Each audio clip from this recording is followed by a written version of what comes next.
Today, we're going to look at 3 places you can't go and people who went there anyways. But before we get into those stories, if you're a fan of the strange, dark, and mysterious delivered in story format, then you've come to the right place because that's all we do and we upload once a week. So if that's of interest to you, please gift the like button a brand new puzzle, but don't tell them you've secretly removed 2 of the pieces. Also, please subscribe to our channel and turn on all notifications so you don't miss any of our weekly uploads. Okay, let's get into today's stories.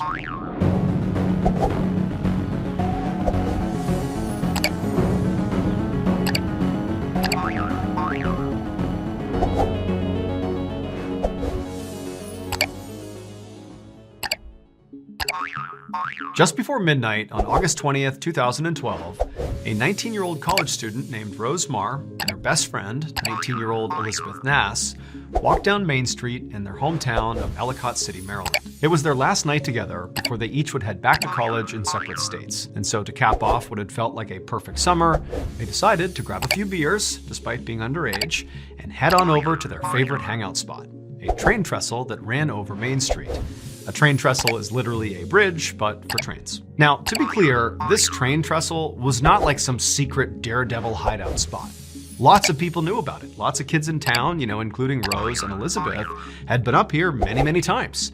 And while there was an active train track that ran across it, the ledge on the trestle where everybody would sit when they were up there was several feet away from the tracks, kind of safely out of the way. You could be up there looking down over the town, and a train could literally pass right by you and not affect you. So overall, it was safe. So Elizabeth and Rose climbed up onto the train trestle and took their seats along the ledge, safely away from the tracks. And then they cracked open a few beers and began talking about their upcoming semesters. They talked about which classes they were going to take and what they were looking forward to and really how much they were going to miss each other. And then at some point, Rose pulled out her phone and she took a photo of her and Elizabeth's feet dangling off the trestle.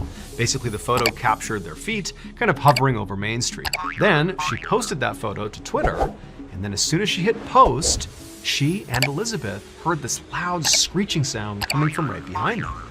And when they turned around to see what it was, something huge smashed into them, and then it went black. That loud screeching sound was the sound of a train passing by right behind them. But remember, the tracks are set far enough back that, the train, it couldn't hit them. And in this case, the train was not the thing that hit these 2 girls. Instead, it was something truly unfortunate that happened to them. When that train passed by the girls, it partially derailed. Not a full scale, like cars going everywhere off the tracks, but instead, several of these cars basically toppled over to their sides. And some of those cars that toppled over were carrying thousands of pounds of coal. And these were open cars. You can literally see the coal as the train goes by.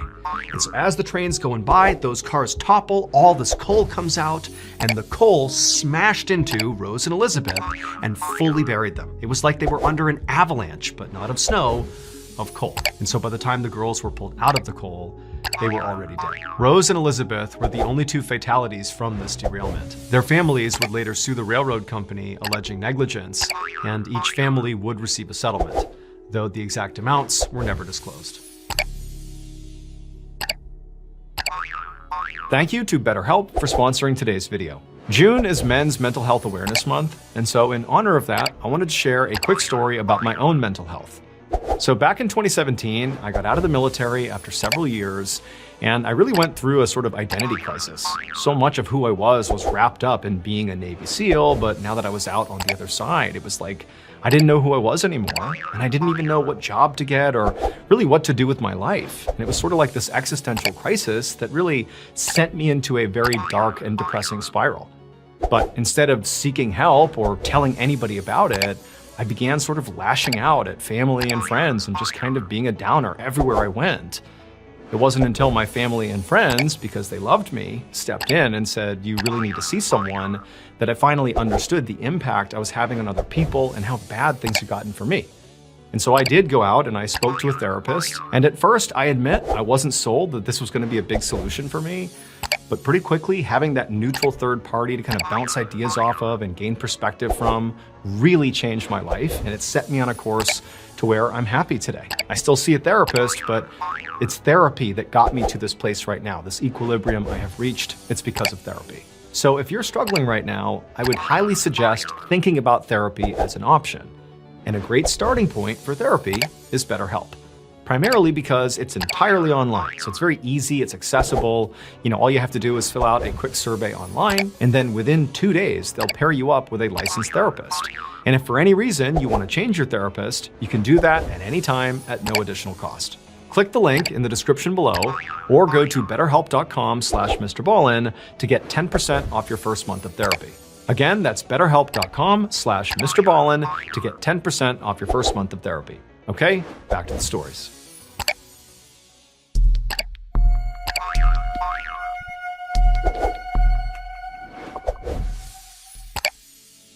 At 6 p.m. on October 27th, 2014, a 17-year-old boy named Jesus Meneses was playing basketball with a group of friends on an outdoor basketball court at Kinloch Park in Miami, Florida. The friends had broken up into 2 teams and were in the middle of a very intense pickup game.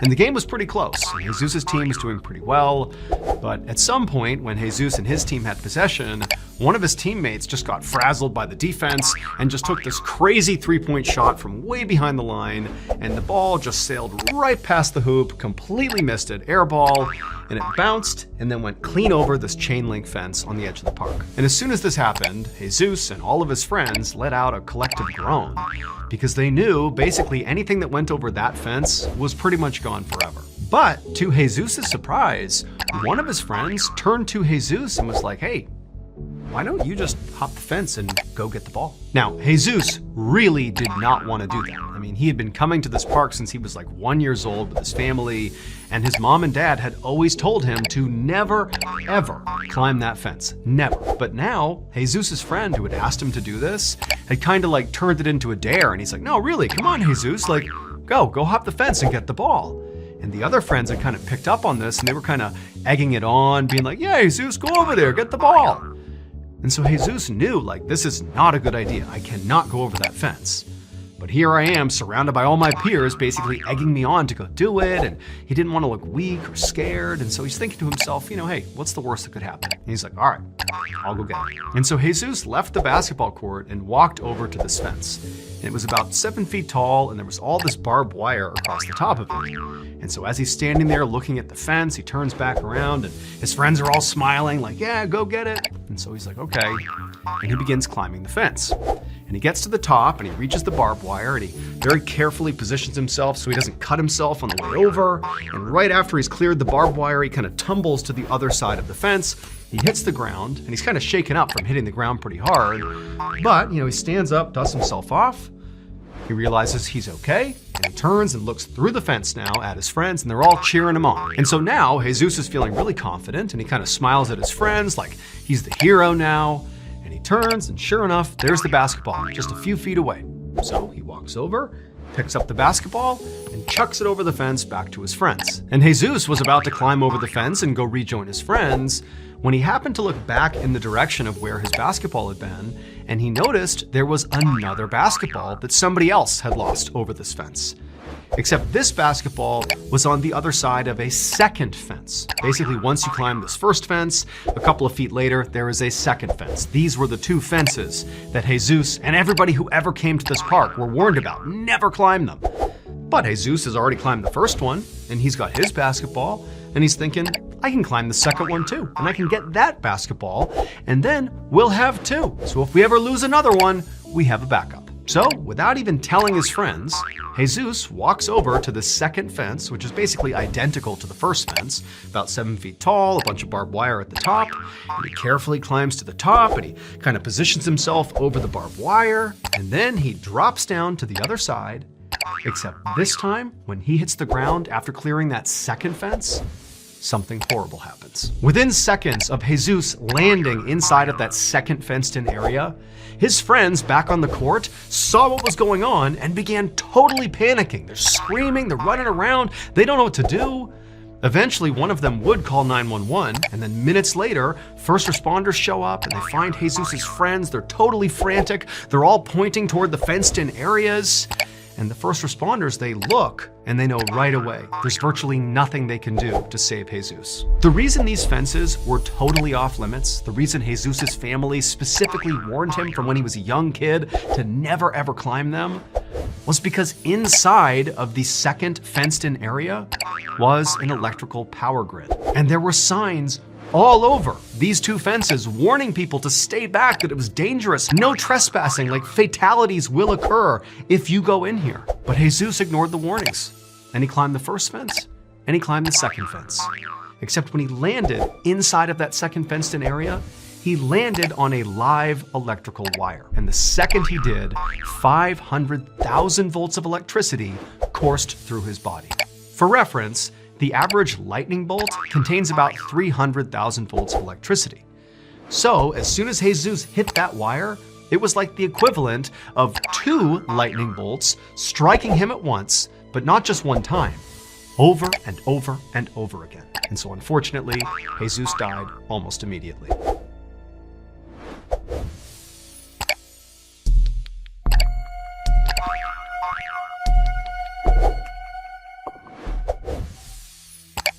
On the afternoon of April 22nd, 2023, a 49-year-old father of 3 named Carl O'Keefe crawled through a cave system in Cumbria, England. He was on his hands and knees shuffling his way forward, and the only light that guided him through this tight, small tunnel was the headlamp on his head. So Carl was an adventurer.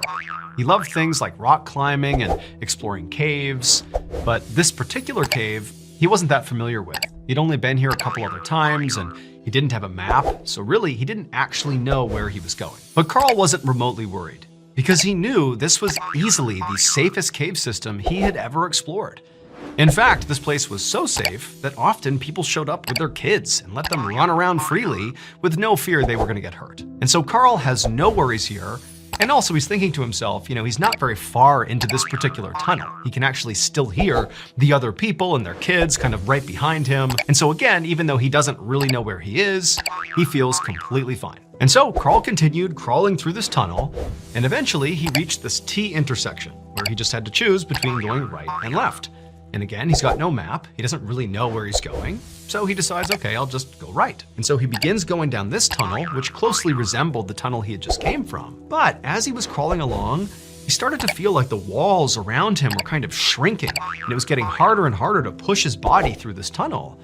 And then finally, when it felt like it was so tight around him and it was getting so claustrophobic that maybe he should just turn around, he reached a dead end. That's all this was. The right turn was just a dead end. And so he thought, okay, I'll just turn around and go back the way I came and, maybe explore the left side. So in order to do that, Carl decided he would make a U-turn with his body. He would literally just turn around and go back the way he came, leading with his head and his upper body.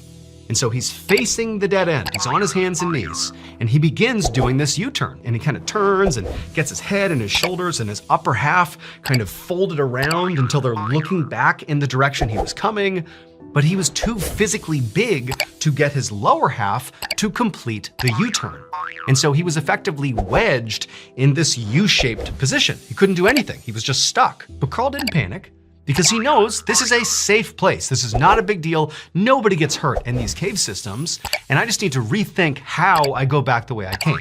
Clearly, this U-turn attempt is not working. And so he decides, okay, let's reset. I'll pull my shoulders and my upper body back, and I'll reset facing the dead end. I'll basically go back to exactly the position I was just in. Except when he tried pulling his upper body and his head and his shoulders back to where he was facing the dead end, he realized he was also stuck going in that direction. He couldn't go back to the way he was, and he couldn't return in the direction he had come. He was stuck in this U-shape and couldn't go anywhere. Now, again, Carl is telling himself that it's gonna be okay. This is a safe place. Kids play here. Like, this is no big deal. I'm gonna be okay. And so he tried, to kind of shimmy himself one way or the other, but it was like no matter what he did, he just could not move out of this U-shape. And as that happened, he began to kind of panic. His heart rate began to rise. It became harder to breathe. It felt like the walls of this cave were kind of pushing down on him.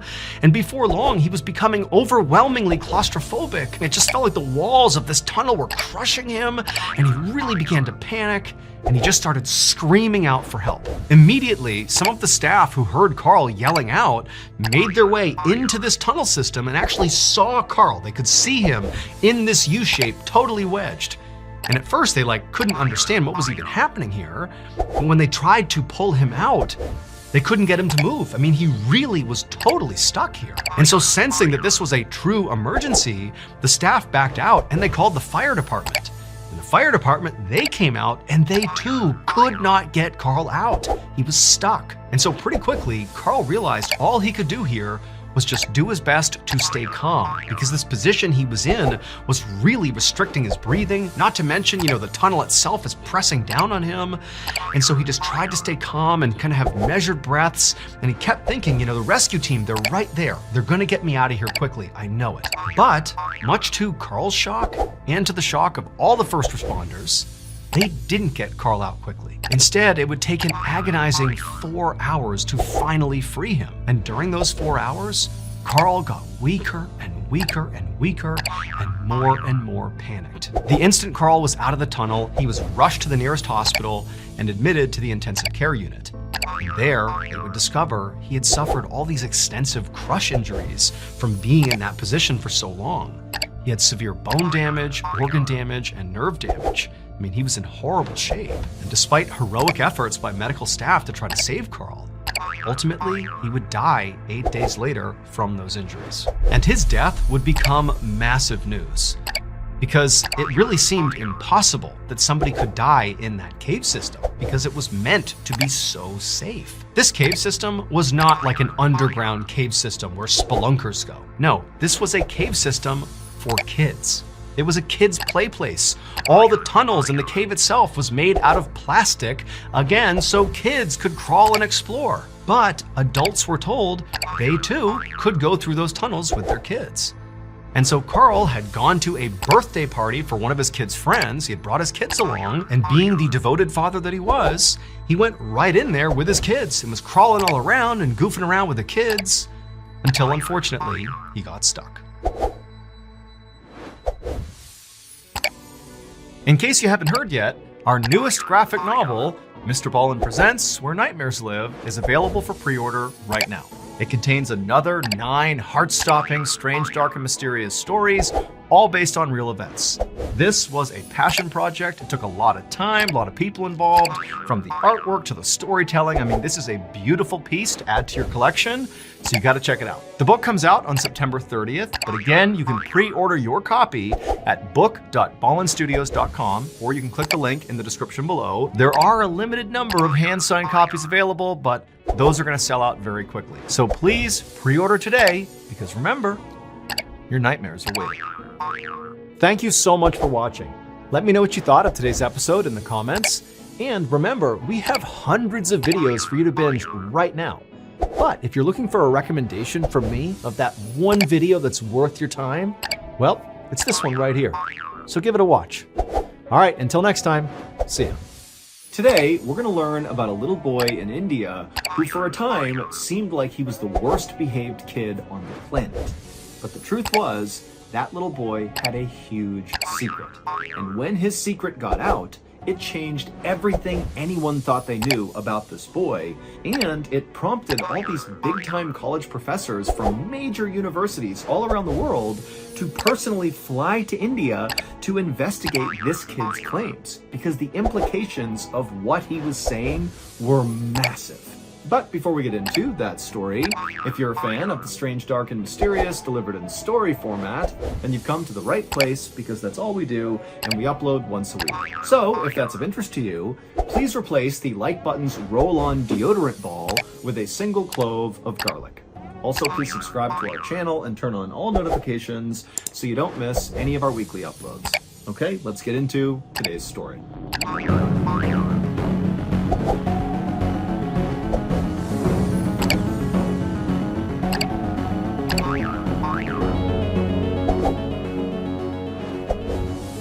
Late one afternoon in December of 1986, a woman named Shanti Singh was sitting on her bed cradling her toddler son, whose name was T2, as he threw a huge temper tantrum.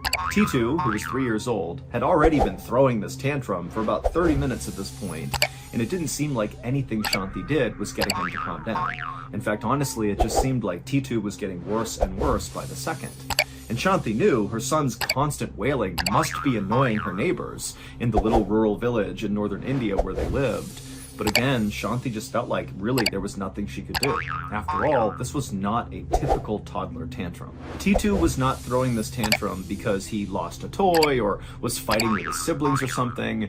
No, the reality was Shanti and her husband had no idea why T2 was throwing this tantrum, because T2 threw these tantrums all the time for seemingly no reason, and nothing they did would get him to stop. He would just start throwing these crazy fits, and he would only stop when he was ready. Now, Shanti and her husband had taken T2 to the local doctor, and he'd been examined, and the doctor said, look, I think your son's just fine. I can't find anything wrong with him. So whatever's causing him to be so upset, it's got to be psychological. Shanti grabbed her son and tried to give him a hug and kiss to get him to calm down. But as she did that, T2 turned around and tried to hit her in the face and kicked her and punched her. And so Shanti had to kind of fall back on the bed. And T2 at this point, who's still throwing this huge tantrum, he leapt off the bed and ran out of the room. Now, Shanti had already sent the rest of her family, her kids, her husband, outside to wait out this current T2 tantrum. And so for a second, Shanti thought about just laying on the bed and letting her crazy toddler just kind of run around the house until he was done throwing this tantrum.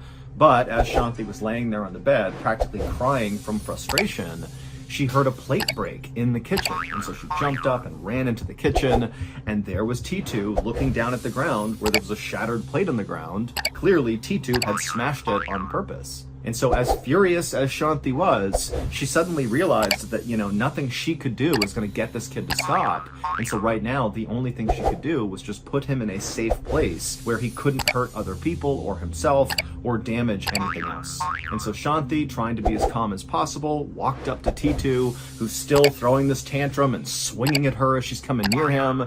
And she grabbed him, she turned him around so he couldn't kick her or punch her. She put him into his room and then shut the door, and then she sat down in the hallway with her back up against the door to keep it shut. And then as T2 inside the room began banging on the door and trying to open it, Shanti's sitting there anchoring the door, and she's just praying that her son's gonna calm down soon. And then at some point, Shanti heard her son start to say something that typically signaled the end of a tantrum. T2 in the bedroom began saying the word Shursh Burma, which actually was a nonsense word that Shanti and her husband and the other kids had no idea what it meant.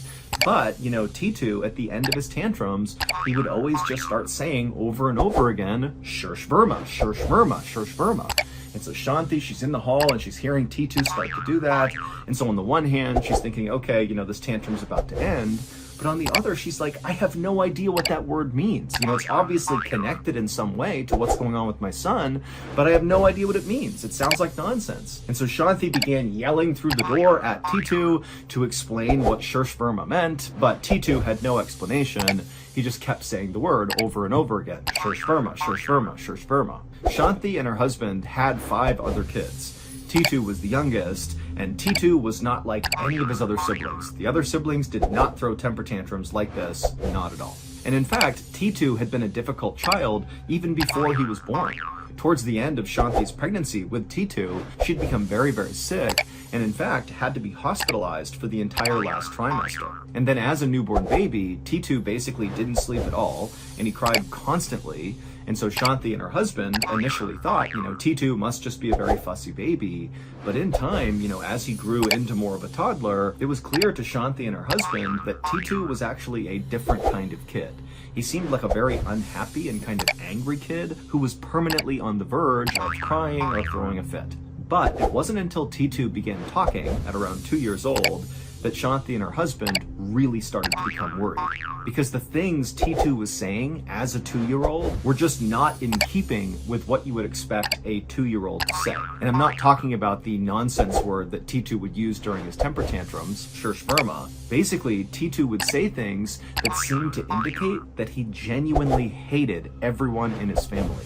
Now, for context, Shanti and her family were not poor, but they weren't rich either. They lived in a little concrete home, they didn't have a TV or a car, and all the kids wore hand-me-down clothes, and Shanti actually handmade her clothes and her husband's clothes. But the family always had enough food to eat, and they were educated, and they seemed happy enough. It's just that they didn't really have the ability to do anything extra, like above and beyond a modest life.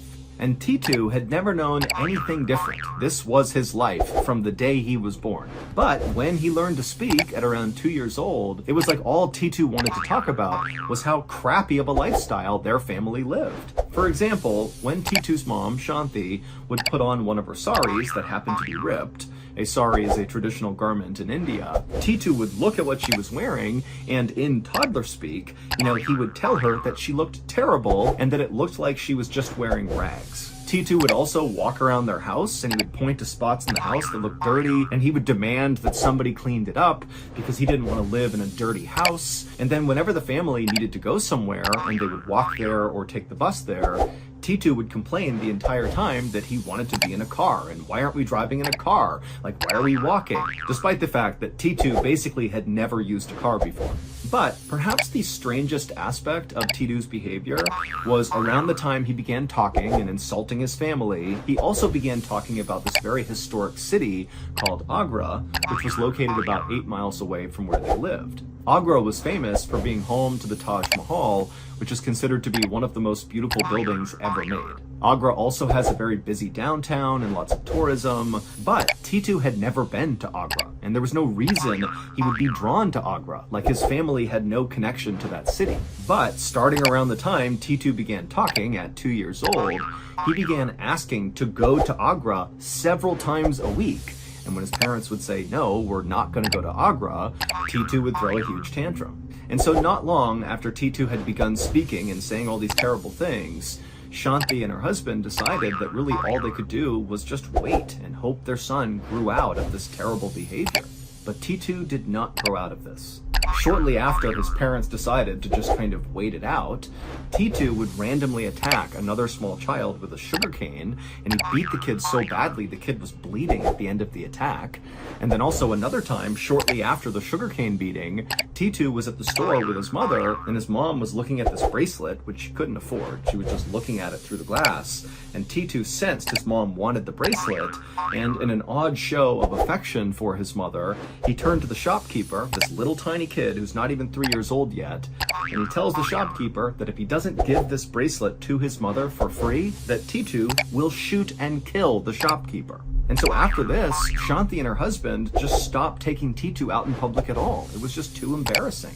But what really just unsettled Shanti the most about her son's behavior was that nonsense word that T2 kept saying at the end of all of his tantrums. Shursh Verma, Shursh Verma. And so fast forward to that day after he's broken the plate and now Shanti's put him in his room, T2 began saying that nonsense word, except he was getting a little bit older and his speech was getting a little bit more clear. And so as Shanti was laying up against the door, she realized that her son was not saying a single word, Shursh Verma, he was saying 2 words. They were Suresh Verma. But Shanti had no idea what that meant. She thought it sounded like a name, but it was a name she had never heard before. But one day, a few months after the dish-breaking incident, in April of 1987, all of T2's very strange, erratic, terrible behaviors would erupt all at once. That April day started out like any other. Shanti made breakfast for her family, and then her husband headed out to do some errands, and her 6 children kind of dispersed around the inside and outside of the house to play, study, whatever.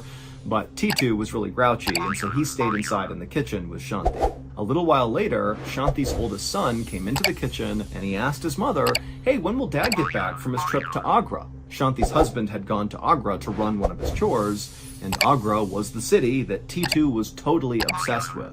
And so when Shanti's oldest son said the word Agra, T2, who was sitting in the kitchen, he heard it and kind of looked up like he was totally fixated on their conversation. And then as Shanti and her oldest were talking about the dad, T2 just got up, left the kitchen, and he went to his room. He grabbed a couple of things, and then he came back into the kitchen carrying this bundle of clothes with him, and he walked right past his brother and his mother. He went out the front door and began running down the road without saying a word. Remember, this is like a 3-year-old child. This is not a teenager, this is a little kid. And so Shanti and her oldest son, they kind of watched in shock as T2 ran off down the road, and for a minute, neither of them did anything, and then it was like they broke out of their trance, and the oldest son just turned and began running out of the house to catch up with T2. Now, it didn't take long for the oldest to catch up with his young brother, but it was surprisingly hard to stop T2 from trying to run away. He fought back as hard as he could to keep his brother from pulling him back to the house. And then when the older brother got T2 back inside, Shanti looked at her older son and she saw he had a black eye from where T2 had just hit him. And when Shanti turned to T2 to try to get him to apologize to his brother for hitting him, she saw T2 was completely inconsolable. He was throwing a huge temper tantrum. He was on the ground kicking and flailing and screaming at the top of his lungs. And so Shanti and her oldest son knew there was no hope in getting him to calm down. He was deep into one of his tantrums. And so Shanti and the oldest just basically restrained T2 so he couldn't hurt himself or one of them or damage anything. And for a while, as they held him to the ground, T2 just continued to scream and flail and throw this fit. But eventually he did kind of calm down and he began saying Suresh Verma over and over again. But then he began talking about something that he really hadn't brought up before that stood out to Shanti and her oldest son. T2, in addition to saying periodically Suresh Verma, also began talking about some radio store in Agra. And T2 kept saying, why didn't Dad bring me to the radio store? Why didn't he bring me? And so as Shanti is listening to her son, she suddenly thinks, you know what? This is my chance. He's being so specific about this radio store. You know, maybe this is my opportunity to lean in and learn what the heck is going on with my kid. And so once T2 fully stopped his temper tantrum and Shanti and her oldest could finally let go of him, once T2 had left the room, Shanti turned to her oldest son and she told him to go to Agra right now. Just go there and look for a radio store or something. Look for anything that could be a clue to what's going on with T2. He obviously has some fixation with the city. Just go, look around, see if you can find something. So the oldest son left the house and he went to one of his friends' houses who had a car, and together they drove into Agra.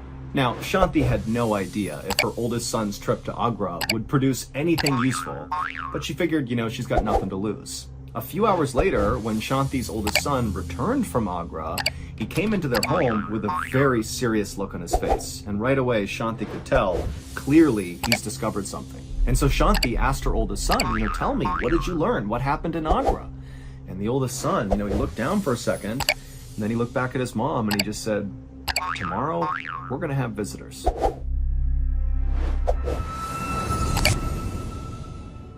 Are you a fan of The Strange, Dark, and Mysterious? If so, then you're in luck. Because our massively popular show, the MrBallen podcast, which since the end of 2022 has been exclusively on the Amazon Music platform, is now available on all podcast platforms, and it's free.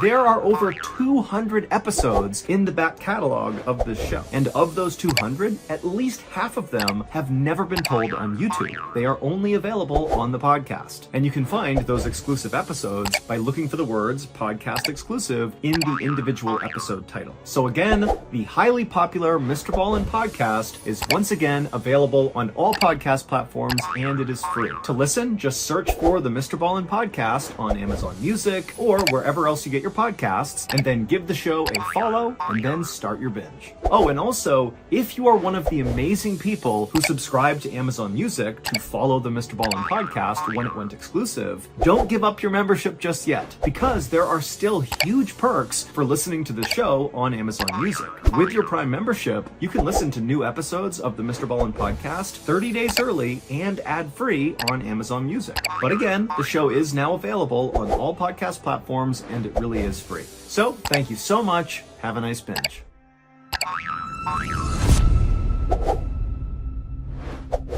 The next day, a car pulled up in front of Shanti's home, and 6 people climbed out. There was a woman wearing a beautiful red sari who appeared to be in her 30s, and then there were 3 other men who also appeared to be in their 30s, and they were all wearing suits and jackets. And there was also an older couple, a man and a woman, and the man was wearing this beautiful sweater, and the woman had on all this silk. It was clear, just from the way they looked, that these 6 people were not from this area. They were from somewhere else, and they had a ton of money. Now, Shanti was inside the house, and she was watching this group arrive, but she did not go outside to greet them. She, her husband, and all of her kids, minus T2, had decided the night before, when they knew these visitors were going to arrive, that they wouldn't go out and talk to them. Instead, they would just allow T2 to basically make first contact with these people and see what happens.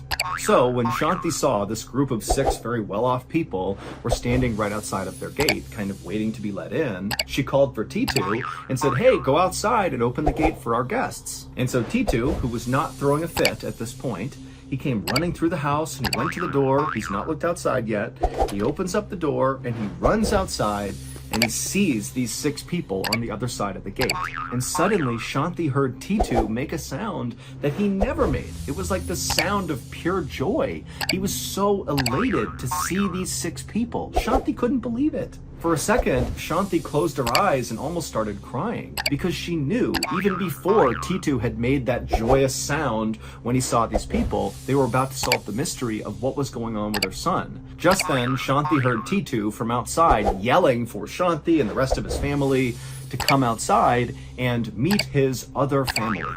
Shanti went to the door and gestured for the guests to come inside, and then she led them through the house to the back deck. And then after they were all seated, Shanti looked over at her son, T2, and she saw he had this huge grin on his face. He was so happy, and he was staring intently at the woman who got out of the car, who was in her 30s and wearing the beautiful red sari, and she was sitting right across the table from T2, and T2 is just locked on her. Now, at this point, nobody is speaking. Everybody is just sitting there. No introductions have been made, so nobody even knows each other's names. And in this kind of tense and awkward silence, T2, who again is just staring at this woman in red, he eventually breaks the silence, the 3-year-old child, and he asks the woman in red to come sit next to him. And so the woman in the red sari, she does what he asks and moves over and sits next to the toddler. And then T2 looked up at her and he smiled and he said, "Do you know who I am?" And the woman, she's looking down at him and she said, "No, I don't." And T2 would look back up at her and he would say, "I know who you are. You're Uma." And at this, the woman in red, whose name really was Uma, she gasped. She had no idea how this kid knew who she was. But before she could even say anything, T2 continued. And he said to her, "Hey, do you remember when we went to the fair with Ranu and Sanu and I bought you those sweets?" And at this, the woman in the red sari, Uma, she had this new look come over her face. Instead of looking like she was just kind of shocked and appalled that this random kid knew who she was, now it was like a look of shocked recognition as she's looking down at T2, like she suddenly understood what was actually going on. And at the same time, T2's mother, Shanti, was watching this happen, and she was kind of piecing together what was really going on here, and suddenly she realized she needed to check something. And she got up and she ran out of the room and she came back with scissors. And without saying anything, Shanti went straight to T2, she pushed his head to the side, exposing his right ear, and she used those scissors and began cutting all the hair off his head that was kind of drooped over his right ear, kind of exposing the right side of his skull. And as the hair on T2's head fell to the ground, exposing more and more of the right side of his head, all the adults watching just gasped. And the whole time, T2 was just smiling. To understand what just happened out on that back porch between these random people and Shanti and her family, you need some context. So here's what happened when Shanti's oldest son was sent to Agra to go investigate and look for clues that could explain what was going on with T2. The brother and his friend had driven all around Agra, looking for radio stores and looking for things that might in some way kind of connect to T2, and they didn't see anything. But at some point, they drove past one of the many radio stores in Agra, and the name of this radio store immediately stood out to the brother and his friend. So the older brother and the friend, they parked their car and they went into this particular radio shop, and inside of there is where they met Uma, the woman who had the red sari on, who was in her 30s, that T2 said we went to the fair together with, that woman. So she's inside this radio shop, and when the older brother asked Uma how this radio shop got its name, that was when things began to fall into place for this older brother about what was going on with T2. Uma would tell the older brother that this radio shop actually belonged to her husband, except 3.5 years ago, he was murdered. He was shot and killed, and so she had been running the shop ever since. And Uma said she had considered changing the name of the shop, since taking it over, but she just couldn't bring herself to change it because the shop's name was actually based on her husband's name. The name of the shop was Suresh Radio Shop. Her husband's name was Suresh Verma. The two words that T2 would say all the time at the end of his tantrums. Suresh Verma, Suresh Verma. That was Uma's husband. And it would turn out the details of Suresh's death matched up in a very bizarre way with T2's birth. And all of T2's totally erratic, strange, terrible behavior throughout really his entire life to this point now suddenly made sense if you knew about Suresh's life. Many people, including professors from major universities in India and America, have come to believe that what happened with T2 was when Suresh was murdered, his spirit somehow came out of his body and entered T2's body. Basically, Suresh was reincarnated in T2. This reincarnation theory would explain why T2 was always saying Suresh Verma, because in theory that was his real name. That's the guy who died, who then his spirit transitioned to T2, so he's saying his name over and over again. And then also T2's obsession with Agra would make sense, because that's where Suresh's radio shop was and where he lived. Also, the reincarnation theory would explain why T2 was so critical of Shanti and the rest of his family's lifestyle, basically accusing them of being poor and kind of living below his station. Well, Suresh's family was very, very wealthy, and so that was the lifestyle Suresh had lived. And so if his spirit was now in T2's body, he might be at odds with their lifestyle. And lastly, the reincarnation theory would explain the two very unique and very pronounced birthmarks that T2 had right next to his right ear. He had one right above his right ear and right below it. Now, these were birthmarks that Shanti was well aware of, but after she learned about how Suresh Verma was killed, he was shot in the side of his head, and the bullet went in above his right ear and then came out on the bottom part of his right ear, right here. When she heard that, she ran and got the scissors, she cut the hair away around T2's ear, revealing the two birthmarks, and then the other families saw those birthmarks, and they're like, oh my goodness, that is literally where the entry and exit wounds were on Suresh. And then also, it's worth pointing out that on the day Suresh was shot and killed, well, basically that day was when T2's mother, Shanti, began feeling really sick during her pregnancy with T2, and she had to be hospitalized. After this discovery about T2 and Suresh Verma, Shanti and her husband and the rest of her family expected T2 to want to live with Uma and his other family. And at first, that is what T2 wanted to do, but pretty quickly he actually decided that, you know what, I want to stay put with the family I was born into, and we can just visit with the other family. And so that's what they did. Uma and the other wealthy family, they made visits all the time to see T2 and vice versa. The families got along great. And as for T2, he was really happy. His bad behavior basically went away, and he became a normal, high-functioning kid, and T2 has grown up and become a very happy and successful adult. He's got a family of his own, and he's currently a professor at a college in India.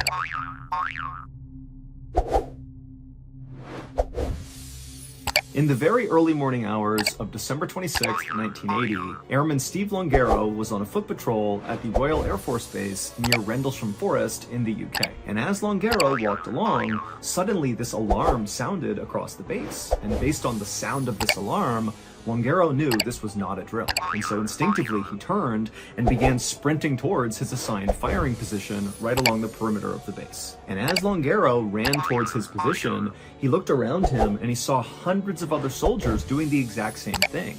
But once Longaro actually reached his firing position and looked out, looking for the threat that's coming into the base, he realized he didn't see anything. But then when he turned to look at his colleagues to ask them, what's going on here, he noticed everybody else was not even looking outside the base. They were kind of looking off to the side towards Rendlesham Forest, because there was something out there kind of hovering in the trees that was casting this very eerie red light over everything. And this was just the beginning of what would go on to be one of the most credible and unsettling paranormal events in history. If you want to hear this absolutely crazy story, then you need to check out one of our newest podcasts out of Ballen Studios. It's called the Bedtime Stories Podcast, and they're the ones that covered this story, and the name of this episode is the Rendlesham Forest Incident, and they just published it a couple of days ago. So look up the Bedtime Stories Podcast on any podcast platform, give them a follow, and then start listening. Enjoy.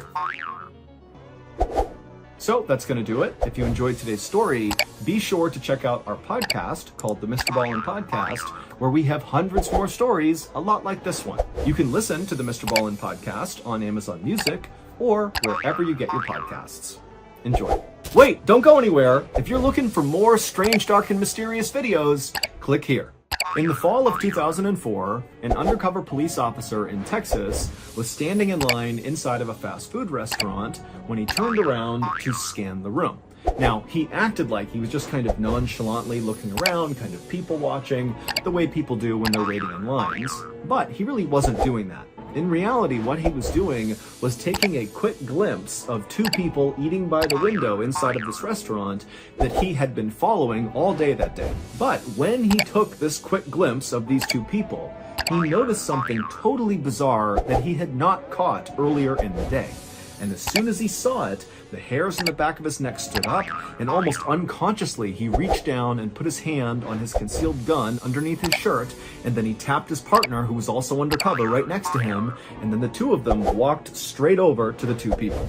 But before we get into that story, if you're a fan of the strange, dark, and mysterious delivered in story format, then you've come to the right place, because that's all we do, and we upload once a week. So, if that's of interest to you, on the next very hot day, take the like button out to a public park, and as soon as they need to use the bathroom, point them in the direction of a porta-john, and then when they go inside, immediately wrap it up in saran wrap, and then push it over.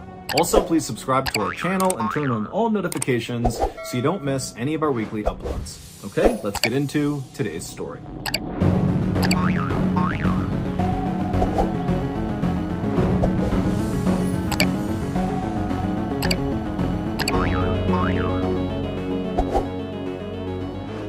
On the evening of June 17th, 2004, a 21-year-old woman named Molly Daniels pulled into the driveway of a little home that she shared with her husband and two kids in suburban Texas. It had been a long day for Molly at the home remodeling business where she worked as a receptionist, and so now that she was home, the last thing she wanted to do was go inside and make dinner for her family. And so, after turning off her car, Molly just sat there in the driveway for a couple of minutes, just zoned out looking out the window, but eventually she kind of snapped out of it, she gathered up her things, she got out of the car, and she made her way up to the front door. And as soon as she stepped into her home, that bad mood she was feeling from work was wiped away and replaced with happiness. Because the first thing she heard the second she was in her home was the sound of her 4-year-old son, Caleb, hysterically laughing. And so Molly walked into the back room and she found her son, along with her husband, Clay, rolling around on the ground, tickling each other. And next to them was their 1-year-old daughter sitting on the rug, laughing as well and clapping and watching along. And so as soon as Molly walked into the room, Clay, who was underneath Caleb, stopped for a second and grinned up at Molly. Molly smiled back. And then Clay and Caleb went back to wrestling, and the 1-year-old continued to laugh and play along. And so Molly suddenly felt so content with her life. It was so incredible to have a family of her own. And so, with a big smile on her face now, she headed off into the kitchen to make dinner. Life had been tough financially for the Daniels family recently. The city where they lived, called Leander, was located just north of Austin, Texas, and it was getting more and more expensive every single year. Clay, who was 2 years older than Molly, he was 23, he was a mechanic, but he had been out of work for months, and so he had just been staying home with the kids. As for Molly, she had her job as a receptionist, but it paid very little, and so ultimately the family was just barely scraping by. But despite the financial hardship they were under, Molly was so thankful that she had a husband in Clay that was so good with their kids, especially Caleb, the 4-year-old son, because Caleb was actually Molly's son from a previous relationship, and she was worried that maybe Clay wouldn't necessarily treat him like his own, but Clay had totally stepped up to the plate and become Caleb's father, and Caleb definitely viewed Clay as his dad, and so that relationship was as close as if they were biologically related, and so Molly just felt so grateful for that. That evening, the family sat down and had dinner together, and then afterwards, Molly and Clay got the kids off to bed, and then Molly and Clay stayed up and watched TV together. But after a while, Molly said she was tired and she was going to go to bed. Clay said he'd be staying up for a bit longer, and so the couple kissed, said goodnight, and Molly made her way upstairs. At around 10:45 p.m. that night, so about 15 minutes after Molly went upstairs, she was laying in bed, drifting off to sleep, when she heard the sound of their front door open and then shut, and then she heard the sound of their car being turned on and leaving the driveway. Now, this was not a big deal for Molly because earlier that night, Clay had mentioned kind of offhandedly that he wanted to go see his mom that night, that he might swing over there and say hello. He had a couple of paperback books that he wanted to give her, and so Molly knew there was a chance he could be doing that, and so she assumed that had to be what she was hearing, and so she forgot about it and fell asleep.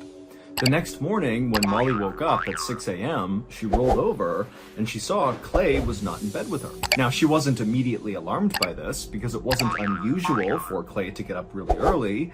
And so Molly climbed out of bed, she made her way over to the window, and she looked down at the driveway, expecting to see their car back, meaning Clay would be downstairs somewhere. But she looked in the driveway, there was no car. And so suddenly feeling kind of panicked, Molly went downstairs and looked around the house. Clay wasn't there, and so she picked up the phone and she called Clay's mother. And when Clay's mother picked up, Molly said, "Hey, is Clay with you? He said he was stopping by last night. I heard him leave. Is he with you?" And Clay's mother would say, "No, he's not here. And in fact, I didn't even know he was going to be stopping by last night. I haven't heard from him." The drive from Molly and Clay's house to Clay's mother's house was 40 miles of twisting, fairly dangerous highway. Now, Clay regularly made this trip to and from his mother's house, and so Molly was never that worried about him going on this 40-mile stretch. But suddenly, without saying it, both Molly and Clay's mother were thinking the same thing. Did Clay get into a car accident last night on the drive to his mother's house? And so at some point, Clay's mom on the phone tells Molly to stay calm, stay at the house with your kids. I'm going to get in the car. I'm going to drive the route that Clay would have taken back to you, and we'll see if we can find him. And then as soon as the two women hung up, Clay's mother ran to her car. She jumped inside, she turned it on, she peeled out of the driveway, and began speeding those 40 miles back towards Clay and Molly's house.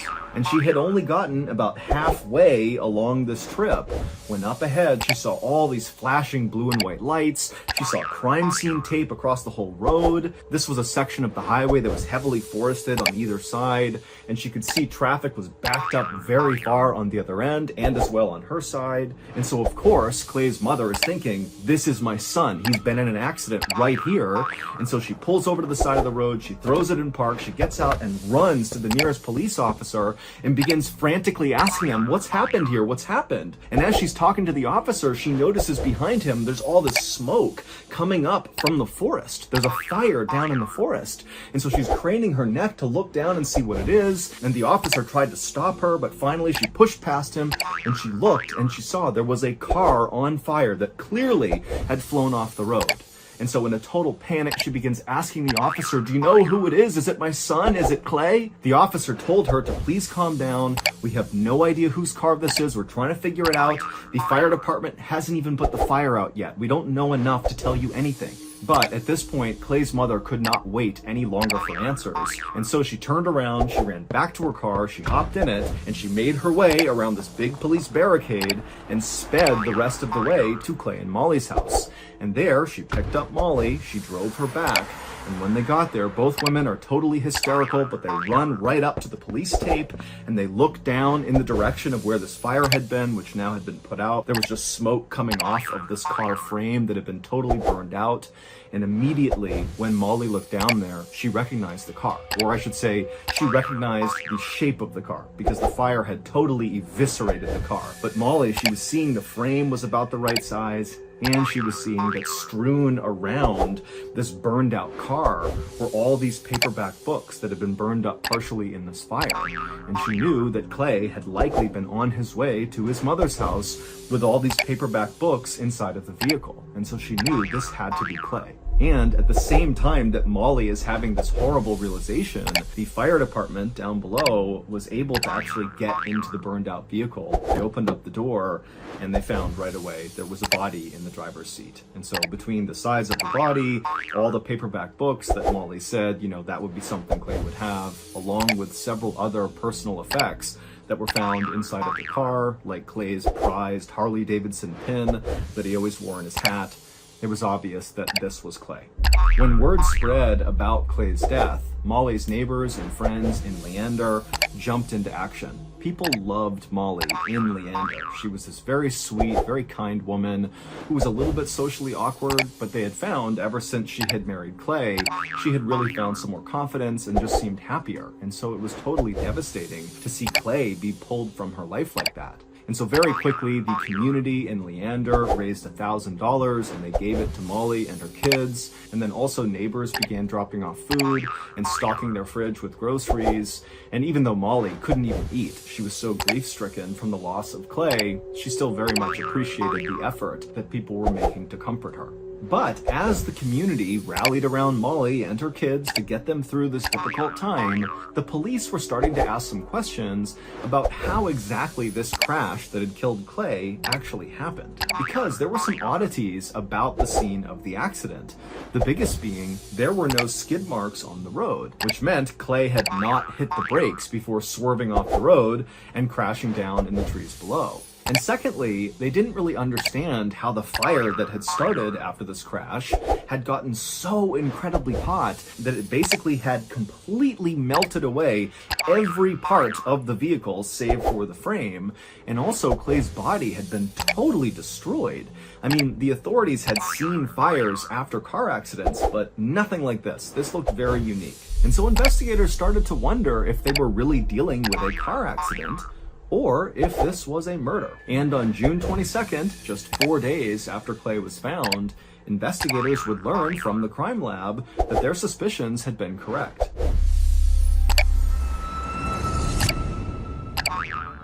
We did a merch drop last year, and the gear was awesome. We were so happy with it, but the shipping times were ridiculously long. We had big shipping issues. We actually had to shut down that merch drop early to deal with those issues. Well, we fixed those issues, and so shipping will no longer be an issue for us now or in the future. And so, as a token of our appreciation for you all in putting up with the shipping issues in the first drop, we've decided to do a massive sale. For context, this sale is going to lose us money, but it's the only way to do it because you all deserve it. You're awesome. Thank you. As of this video's release, shop MrBallen.com is officially back open for business, and everything, signature flannels, hoodies, hats, Bell's Canyon t-shirts, posters, all of it are 50% off until supplies run out. So again, go to shopmrballen.com and get your official MrBallen merchandise 50% off right now until supplies run out.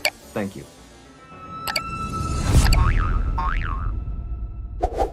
It would turn out there was lighter fluid found all over the front seat of the car, so that was the reason the fire had gotten so big. And then during the autopsy, Clay's lungs showed that he had not ever inhaled any soot, meaning he was dead when the fire started. And so very likely, Clay was murdered and the car accident was staged. And interestingly, when word started to get out in town that Clay's death seemed suspicious and that maybe he was murdered, it turned out nobody was surprised.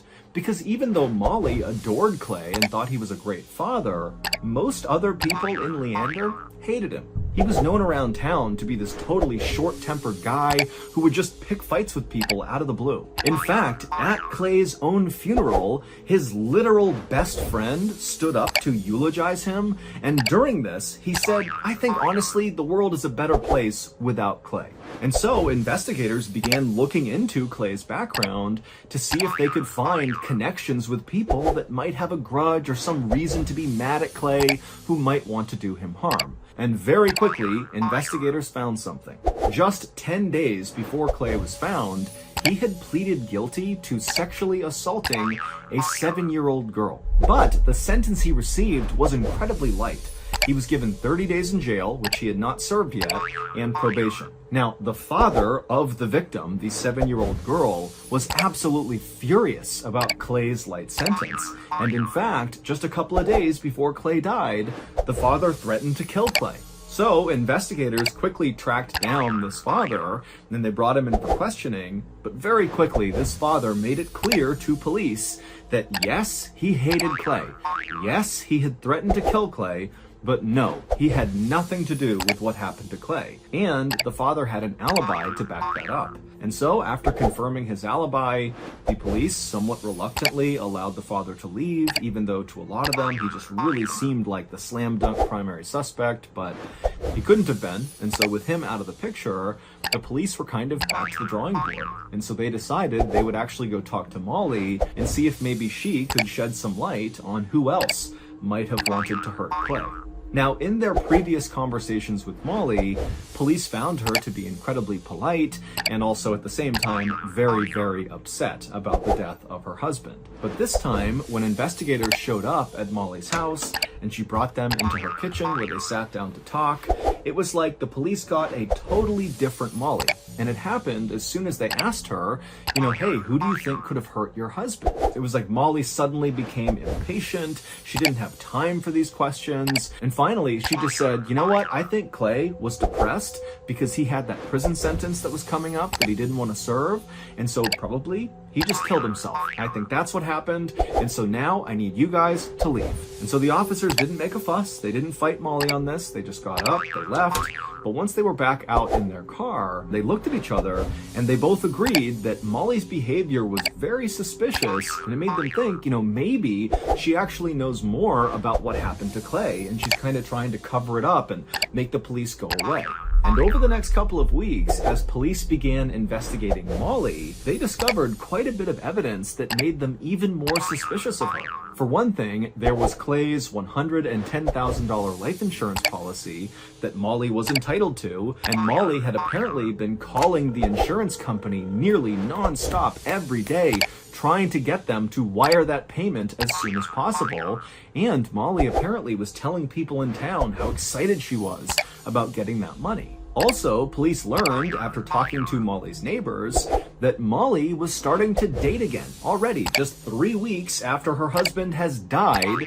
She's out there on the dating scene, even bringing home one of her boyfriends and having him live with her 2 kids. And according to Molly's babysitter, this new boyfriend that was coming into the house was really upsetting Caleb, the 4-year-old, who had been so close with Clay. The babysitter would say that Caleb, who normally was a very mellow child back when Clay was still alive, was now very violent and emotional, and periodically he would just stop, look up into the sky, and scream, "I love you, Daddy!" But when the babysitter brought this up to Molly and said, really, you should get your son some help here, Molly got angry and said Caleb was fine, it was none of her business, and then she slammed the door on the babysitter. But despite how suspicious Molly now seemed, there wasn't any real evidence that actually linked her to Clay's death.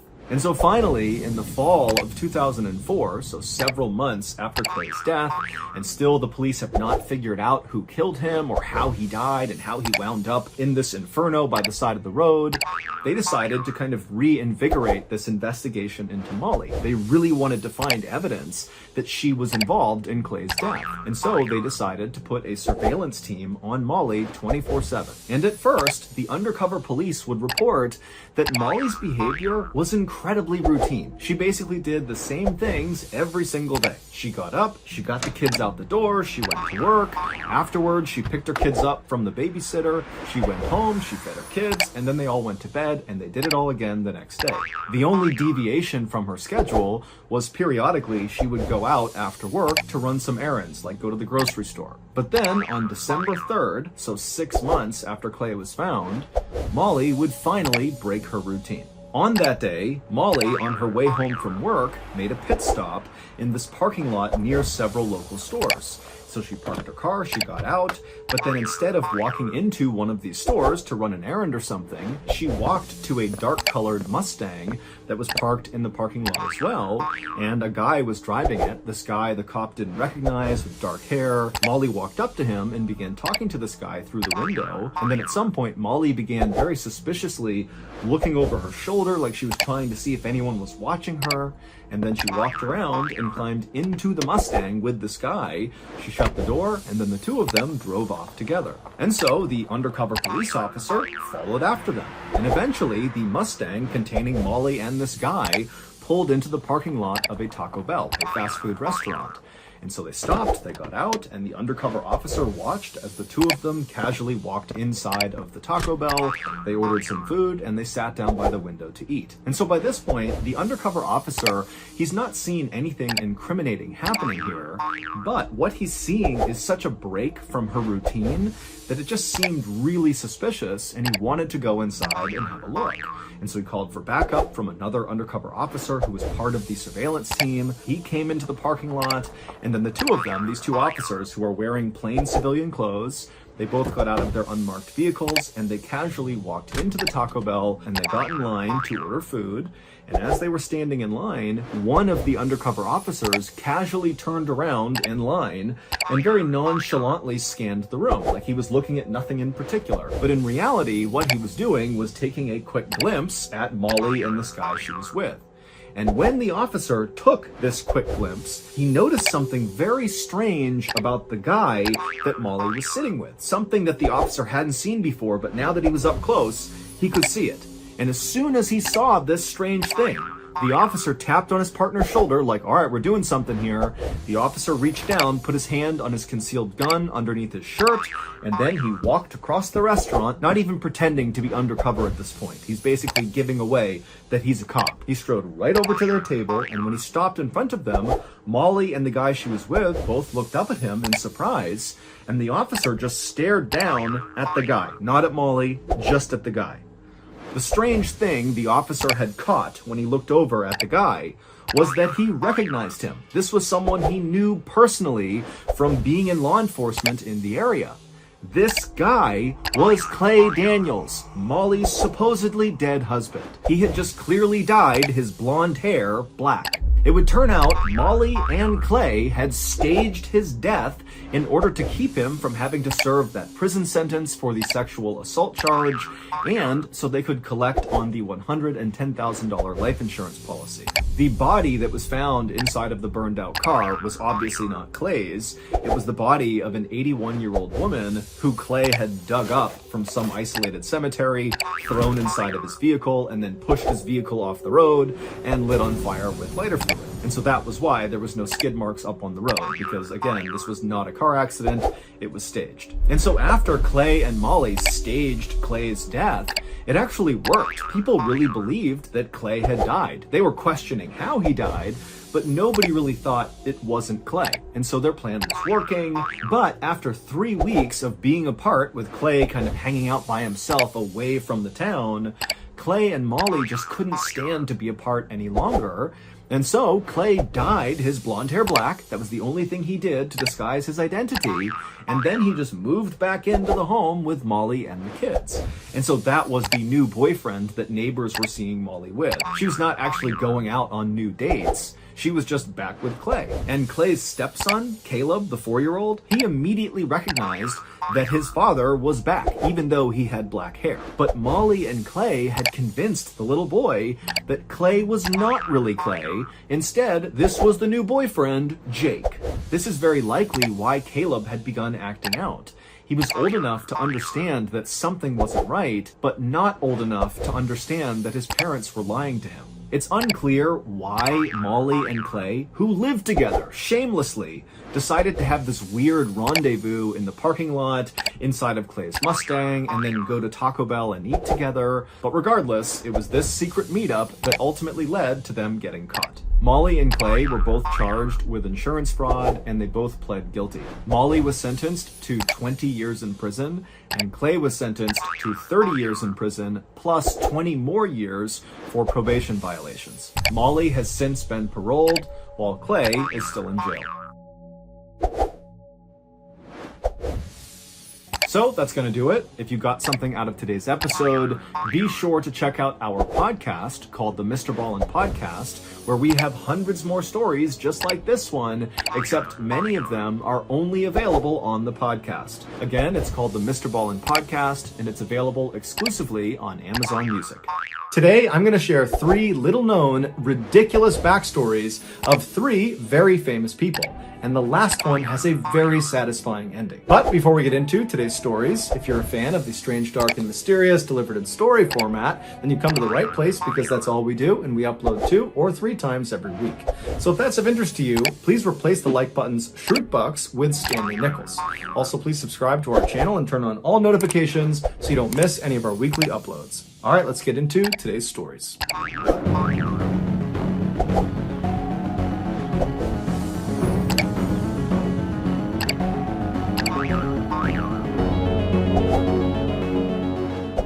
In 1971, a 19-year-old Irishman named William began studying physics and computer science at a university in Belfast, Northern Ireland. While he was certainly smart enough to complete the 4-year degree, after 1 year of being in the school, he decided to drop out because he felt like this was not the path he wanted to be on. So he moved back home to a town about 30 minutes north of Belfast, where he got a job as a forklift driver and truck driver for the Guinness Beer Factory. And while he loved this job, he still felt like this was not the path for him. He needed to do something more with his life. And so he decided he would pursue what 2 of his siblings had gone on to do, which was to become a school teacher. He had always admired his school teachers growing up, and he idolized his 2 siblings that had become teachers, and so it felt like the right fit. And so William applied to a 4-year teaching college in Newcastle in England, and after he was accepted, he flew to England, he got set up, and then he began his studies.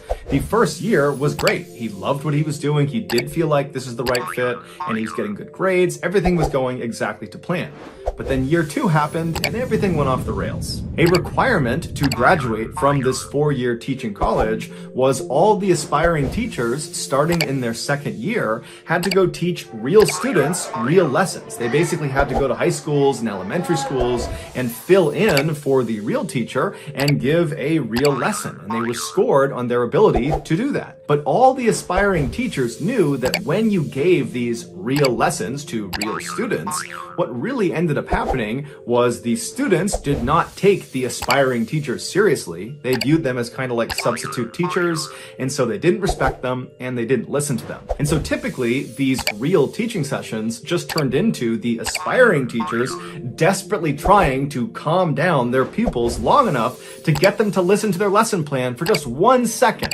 But normally it didn't work out, and before long the day was over and nothing was really accomplished. So in William's 2nd year, when it was his turn to go over to a high school and administer his lesson plan, he went over there knowing what he was up against. He did not really expect it to go well, but he decided he would go in there with a positive attitude and he would try to do his best. But as soon as he walked into his classroom, he immediately could tell he was going to be overwhelmed. Everybody's standing up and talking amongst themselves, and they turn around and they see William walking in, and they have this moment of realization that their real teacher is not going to be teaching them that day. It's going to be this substitute, William, and they all kind of gleefully began laughing and joking, and they just turned their backs on William and kept talking amongst themselves. And so William goes inside, he puts his stuff on the desk, and he attempts to get the class to listen to him by saying, "Hey everyone, come on, sit down, time to listen up, I'm your new teacher for the day." But the kids just were not listening. And so finally, William, who was a really big guy, he was 6'4", he was in great shape, he kind of postured himself and then yelled at the class, "Sit down right now." And at this, the class did turn around and looked at William and kind of sized him up, and most of them decided, okay, it's time to sit down. And so 99% of the class goes quiet and sits down except for one kid. It was this 15-year-old boy who was at the back of the room, and he was standing up defiant with his arms crossed, staring at William with a smirk on his face.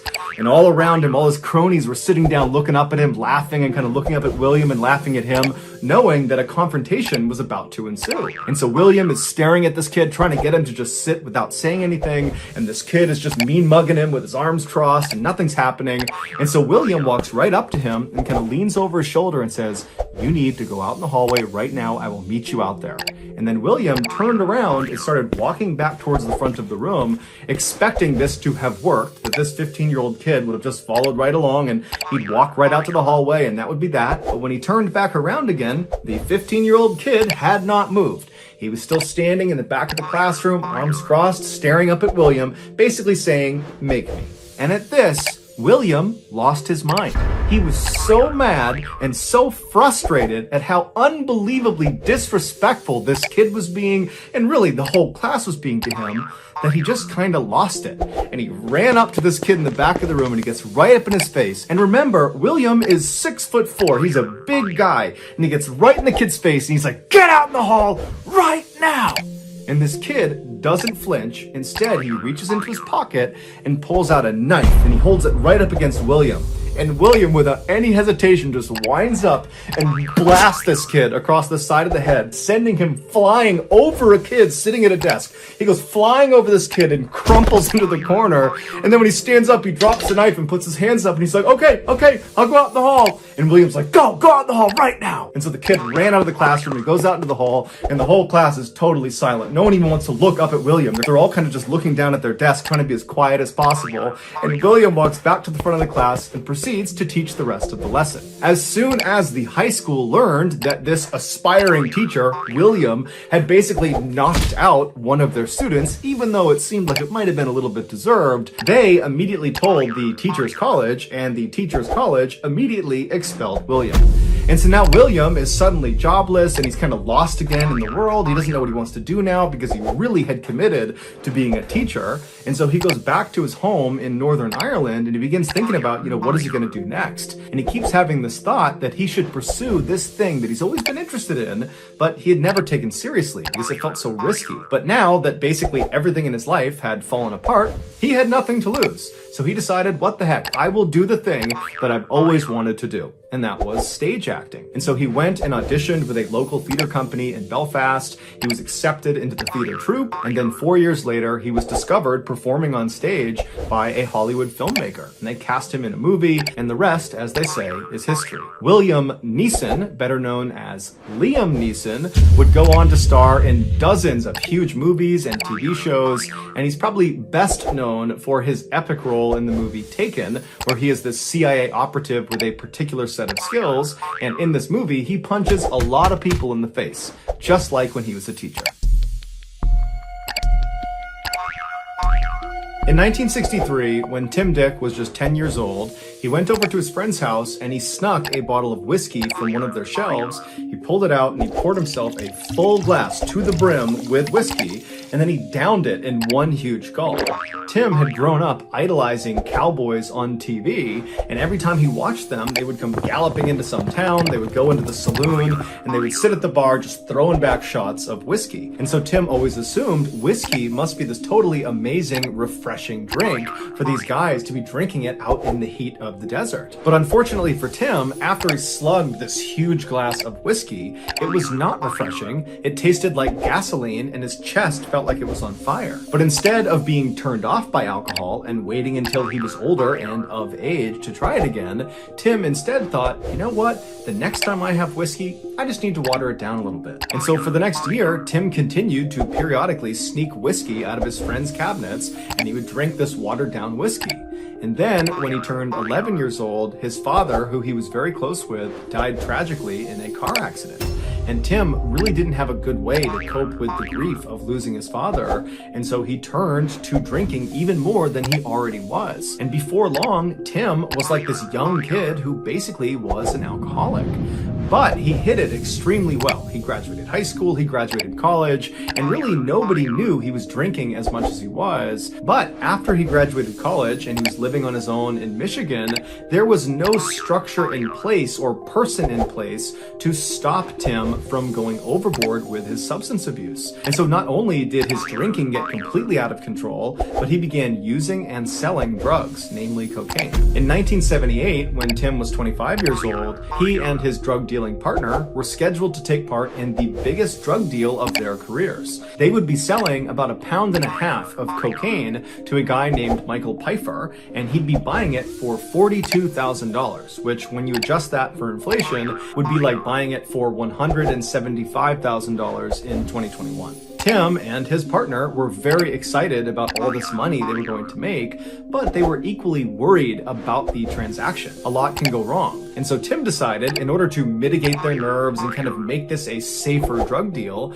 he decided they would do the transaction inside of a public airport, because Tim had seen that done on TV and believed that would give them an additional layer of safety. And so on the day this deal is going to take place, Tim takes the 1.5 pounds of cocaine, he puts it inside of a brown Adidas gym bag, and he also throws a key lock inside of this bag. He zips it up, he walks outside, he dumps the bag in the back of his car, and he drives to the Kalamazoo International Airport in Michigan. When he gets there, he parks in the big parking lot right outside of the front doors, and as soon as he's parked, he goes around to the back of his car, he pulls out this brown Adidas bag, he throws it over his shoulder, shuts his trunk, and then he waits for his partner to show up. A couple of minutes later, right on time, his partner pulls into the lot, he parks nearby, and then the two of them very casually begin walking towards the front doors of this airport.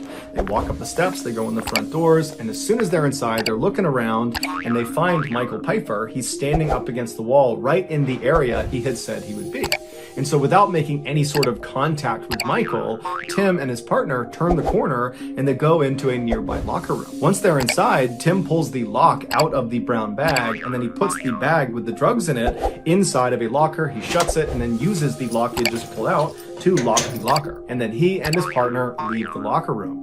As soon as they go out into the main terminal, they start walking over towards Michael Pfeiffer. And as they get closer and closer, Tim's partner breaks off and goes to a bench on the other side of the terminal. And Tim continues walking on right up to Michael. And then when he reaches Michael, he very discreetly hands him the key to the lock on the locker. And he tells him which locker number the drugs are in. Michael doesn't say anything. He takes the key and he heads off to the locker room. Tim turns and he goes over to his partner and he sits down on the bench and waits. Meanwhile, Michael goes inside the locker room. He uses the key. He opens up the lock.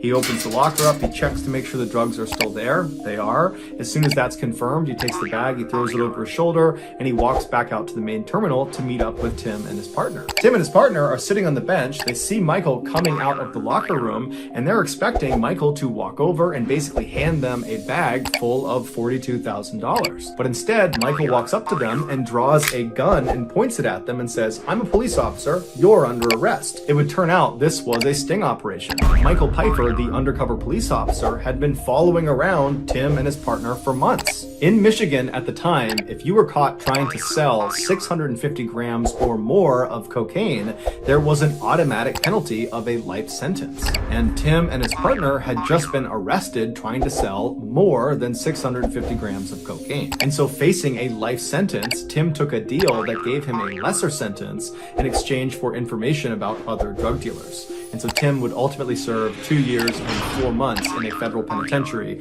before he was released. Tim would say his time in prison was absolutely miserable, but it was necessary. It matured him in a major way, and it honed his sense of humor. Tim was always a very funny guy. He was always the class clown and the guy goofing around, but in prison, he found it a very difficult task to get these hardened prisoners and prison guards to laugh at his jokes. But eventually, with enough practice and repetition, he could get anybody in that prison to laugh at him. And so by the time he got out, he was like an amazing comedian. And so he decided, you know what? Why don't I pursue a career in comedy? 4 years later, Tim Dick, better known as Tim Allen, landed the starring role on the hit TV show Home Improvement. And from there, he starred in dozens more movies and TV shows, but he's probably best known for his voice acting in the very popular movie series Toy Story, where he plays Buzz Lightyear. Today, Tim is sober and has been for decades.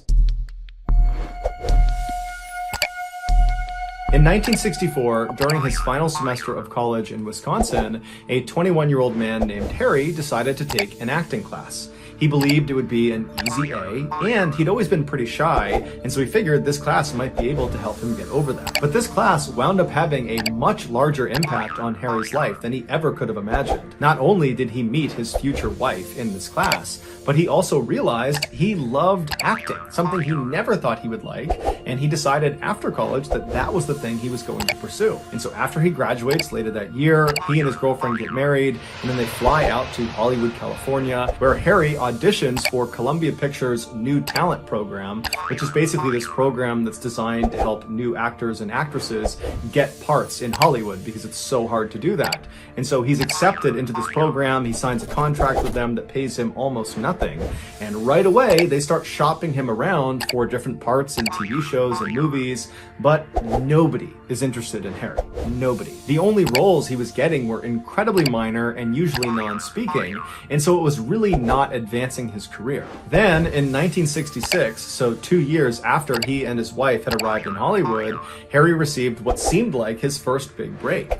He was offered a speaking role in a movie, although it was a very minor role. It was a 60-second bit where Harry basically walked on screen in this hotel and he started calling out for a particular guest, and when he finds this guest, he walks up and gives him a piece of paper and then he leaves. So it's a forgettable scene, but it's a real scene in a real movie, and so this was a big deal for Harry. And so after Harry goes over to the studio and he films this whole scene and it's all done, he goes back over to the headquarters of the New Talent Program at Columbia Pictures, and as soon as he goes inside, one of the producers that was in charge of this New Talent Program, who had apparently had a chance already to see this 60-second scene in this movie that Harry was in, he calls Harry over and asks him to go up to his office for a second.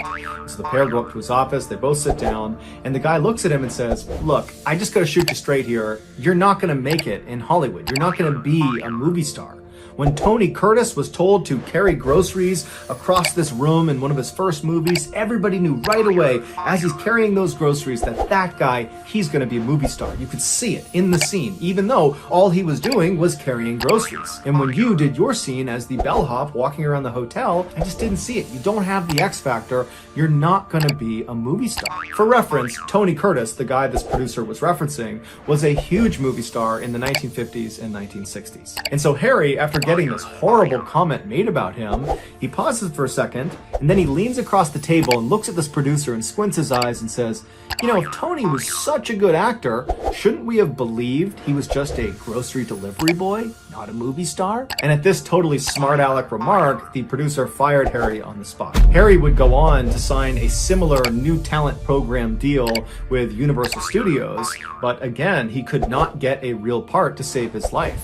And the feedback he finally got was, "Harry, you're just not pretty enough, and you're not really that talented." By the mid-1970s, Harry was in his mid-30s, and while he still aspired to be an actor and wanted to be an actor, he was making almost no money from acting. And so he decided, instead of acting, he was going to become a carpenter. That was going to be his full-time job, despite the fact he knew nothing about carpentry. And so he literally, just because he has this interest in carpentry, goes to the library and checks out all these how to be a carpenter books. And over the next couple of weeks, he studies these books and does a couple projects around his own house. And then finally, he just felt confident enough, or he was just desperate enough for money, that he began going around to his network and asking people in Hollywood if they needed some woodworking, if they needed help from a carpenter. And surprisingly, lots of people took him up on his offer and they hired him to be their carpenter. And before long, Harry was dubbed the carpenter to the stars, which was kind of ironic because he actually was not a very good carpenter, and he was regularly seen on the job, literally holding a book, teaching him how to be a carpenter while doing the carpentry with his other hand. In 1976, Harry was a full-fledged carpenter and had been for about a year when one of his very close friends named Fred Roos, who was a casting director and film producer, gave him a call and told him he had a very unique opportunity for him. Now, at this point, Harry was not looking for any more acting roles. He kind of figured that that ship had sailed, even though he wishes he could be an actor. At this point, he had a wife, he had 2 sons, and so he's thinking, I gotta just keep doing this carpentry thing because I gotta pay the bills. So he says to Fred, I appreciate the offer of whatever this is, but if it has to do with acting, I'm just not interested. And Fred, who was one of the very few people in Hollywood who fundamentally believed Harry was destined to be a star, told Harry, no, this is different. This is not a pure go out and try out for the part and hope for the best. This is like, put yourself in a good position and maybe somebody will discover you're as talented as you really are. And so Harry's like, okay, tell me about this opportunity, I'm interested. And so Fred explained there was this really talented and eccentric film director who was trying to cast an upcoming movie. And the way he went about casting for movies was a little bit strange. Instead of having each of the actors and actresses show up and individually audition for their parts, he would group batches of actors and actresses, and he would have them audition as a group, because that way he could tell if there was chemistry amongst some of the actors and actresses, and he could gauge their individual talent. And so he had all these groups already planned out, but one of the groups was missing one male actor. Somebody had dropped out at the last minute and was not going to be there on the day of the audition. And so when Fred Roos heard through the grapevine that this director was going to be short this one person, he immediately reached out to the director and said, hey, I got your guy. There's this guy, Harry. He's done a little bit of acting. He's incredibly talented. You got to give him a chance. At the minimum, he can come in there and he can at least just read the lines and help you do this audition. But I know he's available that day and I know he would love to help. And so this director tells Fred, okay, thank you, I'd love to have him come down, but stress to him, he is not auditioning for any part in this movie. I'm not bringing in some person and just throwing them in. It takes me a long time to find people that I want to audition, and he is not one of them. He is just there to facilitate the audition. He's just going to read the lines so the other people in his group can do their audition. And so after Fred stopped explaining this situation, Harry was actually kind of annoyed. He was annoyed that Fred had basically already volunteered him, and so he couldn't really even say no without making Fred look bad, and he didn't like the idea that this was basically a waste of his time. He was being asked to go read lines but not even try out, so how was this even an opportunity? But Fred told him, look, worst case scenario, you meet some pretty powerful people in Hollywood. This director's a big deal. The people there are going to be big deals in Hollywood. So you'll meet them and maybe they will recognize your talent. Or maybe you get some new clients for your carpentry business. So no matter what, you get something out of it. And so finally, Harry says, okay, fine, I'll go do this thing. And so Harry goes to this audition, he's handed the script, and he's reminded repeatedly to not attempt to audition. Don't try to act, just read the lines. I don't care if you're monotone, you just read these lines because you're not auditioning. Everybody else is, you're not. Is that clear? And Harry's like, yes, I get it. I'm just reading the lines. And so Harry sits down and he starts reading the lines and he's trying to do what they told him to do, but the way he was actually feeling and his actual personality began seeping through. He started coming off as this really grumpy and sarcastic guy that just didn't care about anybody there. He was just totally bitter that he was in the situation he was in. And apparently, this is exactly what the director was looking for in one of the characters he was trying to cast. That kind of nonchalant, bravado, macho, alpha type guy who just didn't care about anybody. And so over the course of the day, as he's reading the script over and over again, not caring at all about how he's performing, he's just simply reading these lines and just being himself, he was actually doing this amazing job portraying one of the characters. And so they let Harry go the whole day. No one told him they were looking at him as a potential character. And then at the end of the day, when Harry was about to just throw the script in the trash and leave without talking to anyone, the film director, better known as George Lucas, walks up to Harry, better known as Harrison Ford, and says, wait a minute, I was wrong. You are perfect for this movie, Star Wars. You need to play Han Solo. And so Harrison Ford said, all right, I'll play Han Solo. And that role as Han Solo propelled Harrison Ford into the megastar that we know him as today. A few years after Harrison had starred in Star Wars and he was this total A-list celebrity, he was at a Hollywood studio in one of their restaurants when one of the waiters walked over to him with this silver tray, and on this silver tray was a single business card. So Harrison reaches over, he grabs the business card, the waiter walks away, and he looks at the card, and handwritten on it is the phrase, "I missed my bet." And he flipped the card over, and it was the name of that producer from the new talent program that had called Harry into his office and said, you're never going to make it in Hollywood and you're fired. It was that guy, and he had apparently sent the waiter over to make amends because he was eating lunch in the same restaurant. And so Harrison would later say in interviews that at the time he got this card, and to this day that he was doing this interview, he said it gave him immense pleasure that when he looked up from this business card and he understood the situation, he knows this guy's in the room somewhere, as he looked around the room, he couldn't recognize the guy because he didn't know what he looked like. He was a nobody. And so instead of wasting any more time looking for this producer, he just looked at the card, chucked it, and went back to eating his lunch. So that's gonna do it, guys. If you found the secret in today's episode, let us know in the comments section what it is and where you found it, so give us the timestamp. And if you're the first to do that, we'll pin you at the top of the comments section. If you got something out of today's episode and you haven't done this already, please replace the like button's Shroot Bucks with Stanley Nichols. Also, please subscribe to our channel and turn on all notifications so you don't miss any of our weekly 2 or 3 video uploads. We are now selling merchandise like flannels and hats and mugs and sweatshirts and all sorts of stuff. If you're interested in buying official MrBallen merch, go to shopmrballen.com. And to learn about upcoming deals and promotions, check out our shop's Instagram page. The username is shopmrballen. If you want to get in touch with me, you can direct message me on Instagram or on Twitter. My username for both platforms is the same. It's johnballen416. I also have a ton of content over on TikTok where my username is MrBallen. We also have a second YouTube channel called MrBallen Shorts where we post random short videos and lost episodes. If you have a story suggestion, please submit it to our subreddit just called MrBallen. It's linked in the description below. So whether I see you on Instagram, Twitter, TikTok, Reddit, YouTube, or some combination, just know that I really appreciate your support. And until next time, that's going to do it. See ya.